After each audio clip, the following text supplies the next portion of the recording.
all things metal.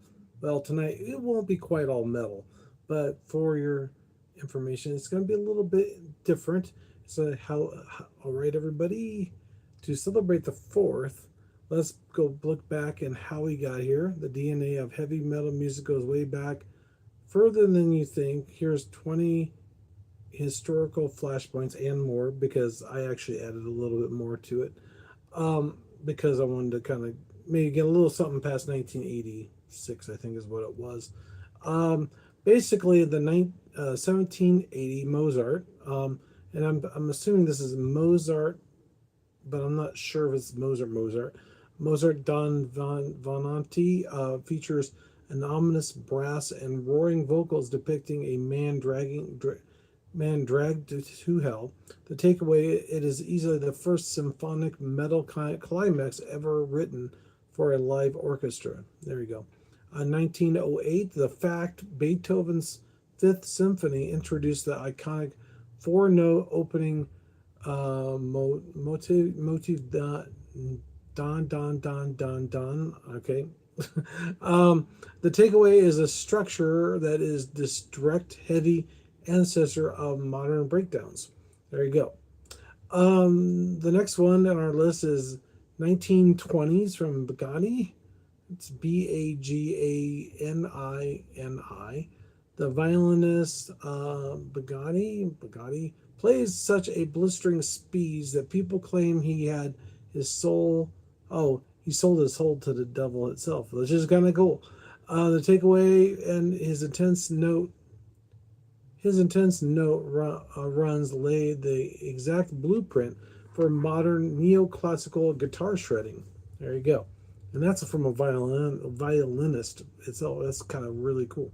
1830 is Berlinzoid, I think is how you say it. Hector Berlinzoid composes a symphony, fantastic, dark mystical journey about a positive artist. Oh, poisoned artist. Sorry, my bad. The final movement features literal witches, Sabbath, early black metal themes. 100. Oh, basically that's the final movement featuring those that Sabbath and early black metal themed has done for what was it, 140 years early did 40 well 140 years earlier. I apologize. 1867. I'm not sure how you say his name. It's Mussorgsky. Basically, the night on Bald Mountain used chaotic tempos to depict a dark mountain gathering of spirits. There you go. The takeaway: the chaotic, heavy orchestration paved the way for atmospheric extreme metal. Uh, nine, 1870. I hope I didn't say 1967, but 1870, Wagner, Richard Wagner, used massive bombastic orchestration, to create the soaring battle anthem to Ride of the Valkyries. There you go, sounds like it's really powerful. The takeaway is the power metal epic doom band style copied this exact wall of sound style today. So there you go. That's where that came from. I can't. I'm not sure if I'm going to say this one right either. It's 1874 is Verdi, Verdi. Dies. Ikari used thunderous, aggressive bass drums, explosive orchestral movements to invoke raw terror. That's exactly what we use today, it sounds like. This is the exact structural foundation for modern operatic and symphonic metal. There you go. Sorry, blah. Can't even get all this out. In the 1930s, Robert Johnson, the fact Delta blues master Robert Johnson popularized the myth of selling his soul to at Midnight Cross. The takeaway: he created a dark anti-hero mythology that heavy metal would adapt and run with it for decades. In the 1950s, Ray Linkwright, hello, how's it going? What? Bonner. I'm not gonna say that. Anyway, the takeaway with those holes in the cones overdrove rock's distortion was officially born. There you go. Did I get that right? Dirty sound. The track Rumble guitarist Ray Rice stabs his amplifier speaker with a pencil. That's what it is. So it made a certain sound. Interesting for the rock distortion. Okay, there you go. The Kinks, 1964. Dave Davis slashed his amp speaker cone with a razor blade for a track you really got me. Basically, I'm assuming it changed the sound. The raw crunch introduced the drive power chord riff that would define hard rock. There you go. The 1967 is Jimi Hendrix, which is awesome because I'm sure most of us all know who he is. May not some of the others. Hendrix redefines the electric guitar as a monarch by bleeding heavy blues, extreme volume, and controlled feedback. And the takeaway from this was he closed the set by setting his guitar on fire, setting a new bar for live rock theater. That's interesting. Didn't know that, but hey, there you go. 1968 is from Steppenwolf. Released the rock anthem "Born to Be Wild." The takeaway: the track features the famous lyrics "Heavy Metal Thunder," locking the phrase into cultural lexicon. I think is how you say that. 1969 from Led Zeppelin. The fact is, Led Zeppelin dropped their self-titled debut album. The takeaway: it by bleeding heavy acoustic weights and distorted blues riffs, they set the production standard for the 70s rock, which I definitely agree with. That's pretty cool. And we got also 1969 with Hendrix at Woodstock. The fact hit Jimi Hendrix performed a distorted avant-garde version of the Star Spangled Banner at Woodstock, which would have been great for the performance for the fireworks, I think, tonight, but nobody did that. He used extreme guitar feedback to mimic the falling bombs created at an iconic moment in rock history. There you go. A 1970 from Black Sabbath is on Friday the 13th of February. Black Sabbath drops their debut album. Tony Iommi used the forbidden tritone intervals on the title track, and heavy metal is officially born. There you go. 1971, the Who. The Who released Who's Next, featuring driving Stelzer synthesizer loops, mixed with heavy riffs on We Get Fooled Again. Won't Get Fooled Again. There you go. The takeaway is it provides the electronic sequence that would actually enhance raw stadium shaking rock energy. There you go. The punk explosion of 1977, the Sex Pistols and the Ramones stripped away all radio friendly polish. They provide a raw, speed, aggressive attitude with three simple chords that would disrupt the entire music industry. Okay, before I go any further, I just want to say thanks for all you guys for liking and subscribing. And if you haven't done so far, please don't forget to subscribe to the channel. 1980, the NWOBHM, the new wave of British heavy metal, explodes with bands like Iron Maiden and Judas Priest, which I don't know why this has to do with America. That's why I was trying to go, but I guess apparently it kind of gave me something wrong. But anyway, they dropped the old blues roots in favor of the twin guitar harmonics, leather studs, and galloping bass lines. There you go. 1983, the fact that Metallica released Kill 'Em All, merging punk aggressive with complex British metal structures. The takeaway is intensely kicked off the underground thrash metal movement and the tape era trading today. 1986, rock meets hip hop. Run DMC and Aerosmith collaborate with the remake Walk This Way.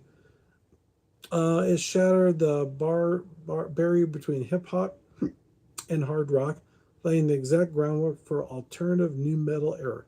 So that's pretty cool. I like that. Something different. Pretty awesome. 1990 is Pantera reinvents the groove. Pantera released Cowboys from Hell, stepping away from their early glam style to unleash a massive down-tuned sonic assault. This album, single album pioneered groove metal, saving heavy metal from the fading 80s hair metal trends. There you go, which we all know and love today. 1991, the grunge revolution. Nirvana drops "Smell Like a Teen Spirit," and the album Nevermind brings the underground Seattle grunge sound to mainstream. The takeaway is a completely wiped out commercial dominance of 1980s glam metal, overnight replacing the flashy stage gear that raw, stripped away alternative rock. 1992 is the industrial rock surge from Nine Inch Nails releasing the aggressive Broken EP with Ministry drops Psalm 69 blending digital sequencing and abrasive guitar noises. Takeaway was it provides electronic production could sound just as dangerous, heavy, and chaotic as traditional live four-piece metal bands. There you go. 1993 is Death Metal Explosion. The Florida death metal scene reaches its peak as the bands of death release individual thought patterns and Morbid Angel drops Covenant.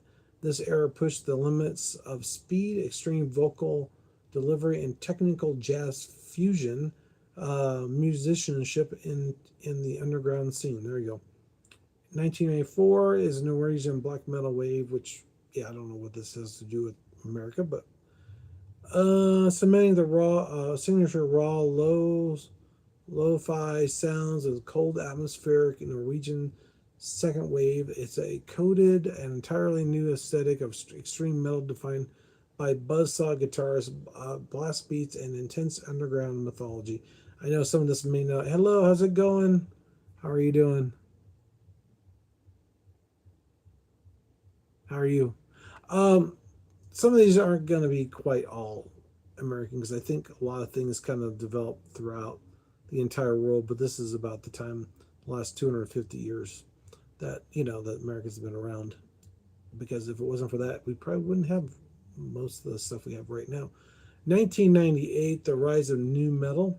Korn released Follow the Leader, and Slipknot forms their classic lineup, utilizing seven-string guitars, hip-hop rhythms, and heavy percussion.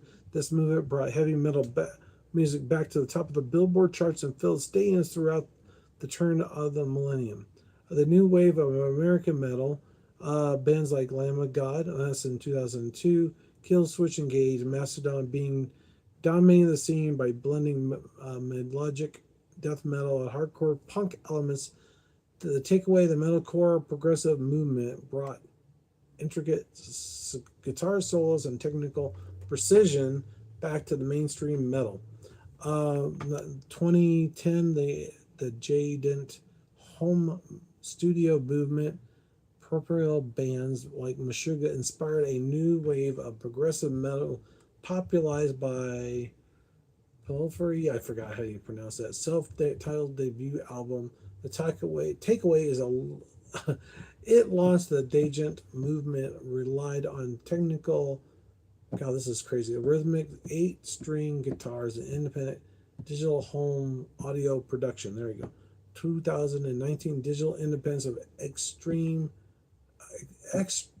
extreme crossovers. The fact underground extreme acts like Lauren Shore, Blood into Incantation, beginning pulling the mass streams of numbers of entirely through the independent digital networks of virtual world of word of mouth. It provided a most uncompromised, intense submerges of deathcore metal, no longer needed by major radio stations and audio major venue worldwide. Anyway, 2028, the revolution of virtual orchestration. The modern bedroom producers of solo guitars utilizing individual neutral amps, modelers, and hypno-realistic virtual symphonic uh, software to write massive compositions from anywhere. The takeaway, the line between classical arrangements and heavy solo metal production has completely blurred, bringing the 250 years of revolution circle entirely back to where Mozart and Beethoven started. There you go. That was a lot. That was a lot. Oh my gosh. Thank you very much. I'm sorry about that. Oh my gosh. I think that was a little too much on that very end part. Especially, I don't know about you guys, but my gosh. But it was kind of interesting. There's a lot there. I should have kind of made sure that was a little bit more condensed because yeah, that was a little bit too much even for me to handle. I was hoping to just do 20, and it kind of went a little bit further than that, but that's okay. It was rather interesting. All I gotta say is the fireworks were phenomenal. Um, I think they were really cool. I don't know if you guys got to see them. I got to see like stuff from like all over the place, like massive uh awesome shows of fireworks in Washington and New York and Chicago and some other places in California, Florida. There was basically fireworks shows for the United States, like almost all over the entire country. It was awesome. It was brilliant. I think if you didn't get a chance to do it or watch some of it, you should probably watch it on YouTube because I'm sure they'll have some of it on there. So before I go any further and say goodbye and everything, because I wasn't planning on being here at all. So, but I figure I could do a little something for you guys, even though it's not what I usually do.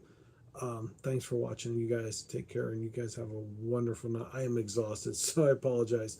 I wasn't planning on doing anything at all, so but I figured I'd hurry get my little tushy up there and kind of let you guys know that yes, I want you guys to know that I am out there and doing my thing if I can with basically all these new songs and new playlists later on that I come up with, hopefully.